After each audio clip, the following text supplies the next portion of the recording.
ꯃꯐꯝꯗꯨ ꯃꯇꯪ ꯃꯆꯦꯠ ꯐꯤ ꯃꯆꯦꯠ ꯑꯃꯇ ꯑꯣꯏꯔꯁꯨ ꯐꯪꯕ ꯌꯥꯕ ꯑꯗꯨꯐꯥꯎꯒꯤ ꯄꯥꯎ ꯂꯧꯕꯤꯕꯁꯤ ꯉꯝꯃꯔꯣꯏꯗ꯭ꯔꯕ CBIꯒꯤꯅ ꯊꯤꯒꯠꯂꯒ ꯄꯥꯏꯈ꯭ꯔꯕ ꯃꯇꯝꯗ ꯑꯩꯅ ꯀꯃꯥꯏ ꯍꯥꯏꯗꯣꯏꯅꯣ ꯑꯗꯨ CBI ꯍꯥꯏꯕꯁꯤ ꯍꯣꯝ ꯃꯤꯅꯤꯁꯇꯔ ꯍꯣꯝ ꯑꯦꯐꯤꯌꯔꯁꯀꯤ ꯃꯈꯥꯗ ꯂꯩꯕꯅꯤ ꯑꯗꯨꯗ ꯑꯣꯅꯔꯦꯕꯜ ꯆꯤꯐ ꯃꯤꯅꯤꯁꯇꯔꯅ ꯍꯪꯕꯤꯔꯒ ꯐꯤ ꯃꯆꯦꯠ ꯑꯃꯇ ꯑꯣꯏꯔꯁꯨ ꯄꯤꯕꯁꯤ ꯌꯥꯔꯔꯣꯏꯗ꯭ꯔꯥ ꯑꯩ ꯇꯛꯁꯟꯖꯒꯦ ꯍꯥꯏꯕ ꯃꯗꯨ CBIꯗ ꯇꯛꯁꯟꯖꯒꯦ ꯃꯗꯨꯒꯤ ꯐꯪꯅꯅꯕꯗꯣ ꯑꯩ ꯇꯛꯁꯟꯒꯦ ꯍꯥꯏꯕꯅꯤ ꯏꯁꯨꯁꯤ ꯂꯩꯕꯥꯛꯀꯤ ꯑꯣꯏꯕ ꯌꯥꯝ ꯀꯟꯁꯔꯟ ꯑꯣꯏꯈꯤꯕ ꯍꯧꯖꯤꯛꯁꯨ ꯑꯣꯏꯔꯤꯕ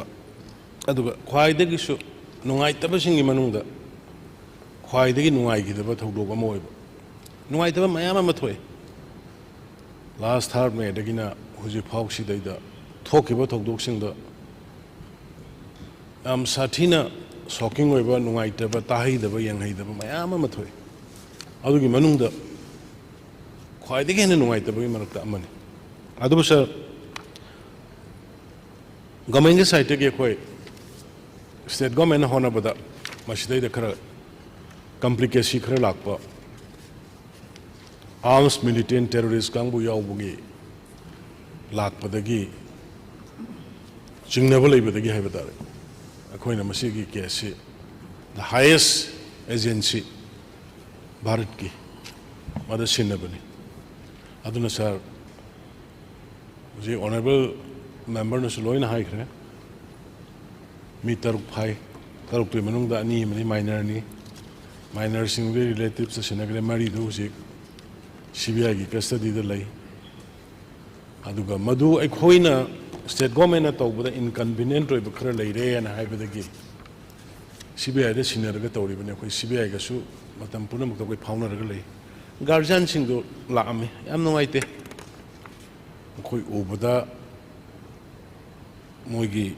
ꯃꯣꯏꯅ ꯍꯧꯖꯤꯛ ꯍꯥꯏꯔꯤꯕ ꯀꯩꯅꯣꯝꯇ ꯑꯣꯏꯔꯁꯨꯅ ꯍꯥꯏꯕꯗꯣ ꯌꯥꯝꯅ ꯀꯔꯦꯖꯦꯁ ꯑꯣꯏ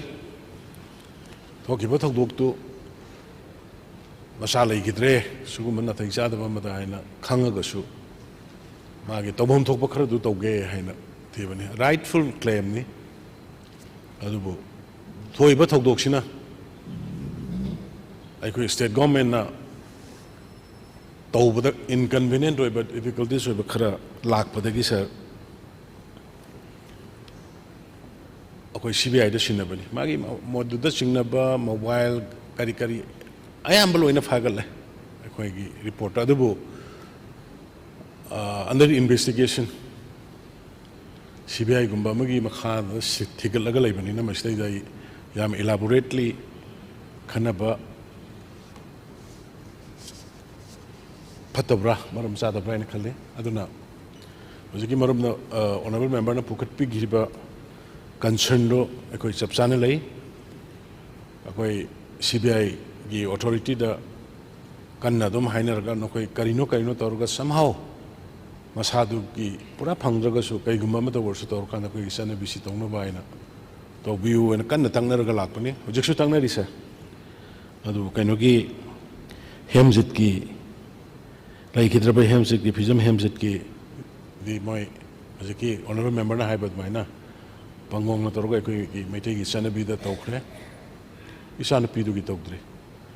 ꯑꯗꯨ ꯑꯩꯈꯣꯏꯒꯤ ꯁꯥꯏꯠꯇꯒꯤꯗꯤ ꯑꯩꯈꯣꯏ ꯌꯥꯔꯤꯈꯩ ꯑꯗꯨꯗ ꯅꯠꯇꯦ ꯈꯔ ꯑꯃꯁꯨ ꯂꯩꯔꯤ ꯂꯝꯁꯥꯡꯂꯣꯝꯒꯤ ꯁꯥꯏꯠ ꯃꯅꯤꯡꯂꯣꯝꯒꯤ ꯁꯥꯏꯠꯇ ꯀꯔꯤꯗ ꯈꯔ ꯑꯩ ꯂꯣꯏꯅ ꯗꯤꯇꯦꯜ ꯑꯗꯨꯗ ꯆꯠꯂꯨꯔꯣꯏꯒꯦ ꯃꯔꯝꯗꯤ ꯆꯍꯤ 1 ꯃꯈꯥꯏꯁꯤ ꯃꯗꯨꯒꯤ ꯇꯣꯛ ꯃꯗꯨꯒꯤ ꯅꯨꯡꯉꯥꯏꯇꯕ ꯃꯗꯨꯒꯤ ꯐꯤꯂꯤꯡ ꯑꯗꯨꯒꯤ ꯏꯃꯣꯁꯅꯦꯜ ꯑꯣꯏꯕ ꯃꯌꯥꯝꯗꯨꯅ ꯑꯩꯈꯣꯏ ꯂꯣꯏꯅ ꯃꯌꯥꯝ ꯃꯅꯤꯄꯨꯔ ꯄꯨꯝꯕ ꯇꯥꯔꯒ ꯂꯥꯛꯑꯕꯅꯤ ꯑꯗ ꯑꯩꯈꯣꯏꯁꯨ ꯒꯚꯔꯟꯃꯦꯟꯠ ꯑꯃ ꯑꯣꯏꯅ ꯑꯩꯈꯣꯏ ꯌꯥꯝꯅ ꯁꯥꯊꯤꯅ ꯅꯨꯡꯉꯥꯏꯇꯕ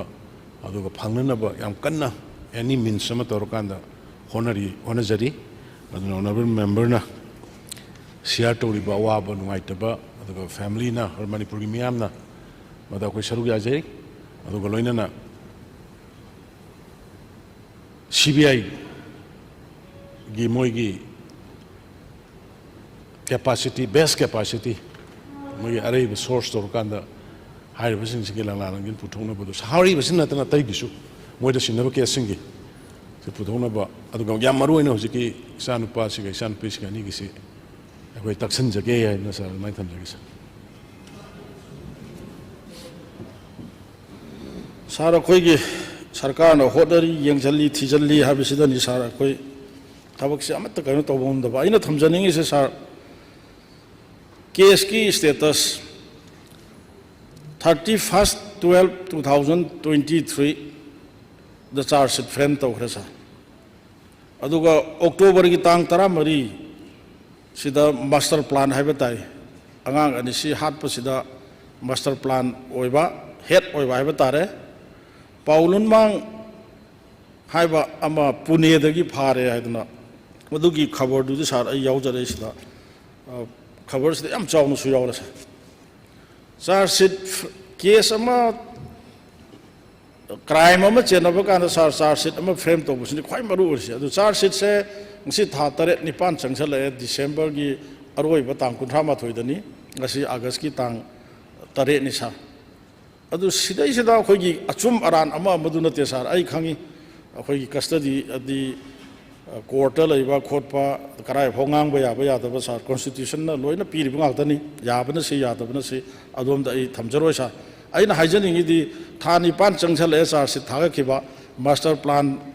मधुद चेनब मास्टर प्लान याव पर्सन तो फारे द ऑनरेबल चीफ मिनिस्टर ने हुजिक थम्बीब कांदा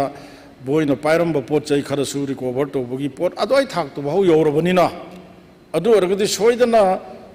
हाट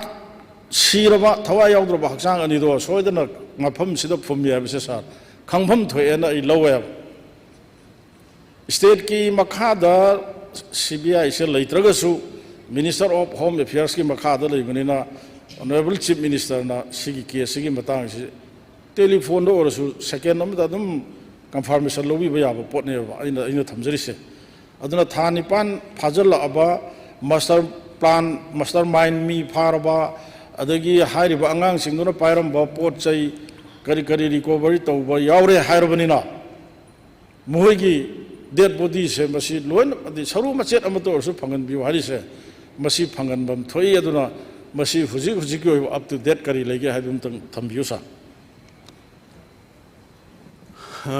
साराई हाइख्रे हुजिकी मोय चार्ज शीट फौक थागलबनी केस याम सीरियसली लवे सीबीआई ने सुयाम सीरियसली लवे चार्ज शीट थागलबनी मदुगी पनिशमेंट पीननबा सबसाबा मरा लेबसिंग पनिशमेंट पीननबा दुसुकन्ना कोई तक्सली होनरी अदबो एजेंसी मन पाइबनिना अखोना आलैतना हाइबसु याबा नते सर अदुबो अखोय कन्ना तक्सली हुजिकी लेगिद्रबदुगी कैनोमता वर्षु फंगालगा आहलमंदा चटनबिगी ओइना सिनसी हाइबसु तक्सली अदुना अखोगी स्टेट की ओइबा इनकन्वीनियंट लेबदुगी सीबीआई गुंबा ख्वाइदगी अचौबा एजेंसी अमदा सिनजबनी करिगुम खरदी सोइदना पॉजिटिवली तोरकनी ना इथाजब लैजा फमदु मतंग मचेत फी मचेरम तो सु फंगबा याबा अदु बाउगी पाउ लौबी बसिंग अमरोइद्राबा सीबीआई की नथिगलगा पाइग्रबा मतमदो अइना कमाय हाइदोइनो अदु सीबीआई बिसि होम मिनिस्टर होम अफेयर्स की मखादा लैबनी अदुदा ऑनरेबल चीफ मिनिस्टर ना हंगीरगा फी मचेत अम तो सु पी बसि यारोइद्रा आई तक्सन जगे हेबा मदु सीबीआई दे तक्सन जगे मदुगी फंगनबदो तक्सन गे हेबनी सिगी मवोंग सरकार सिदा सीबीआई द प्रजा न थाजा बा थमंगदो मानदे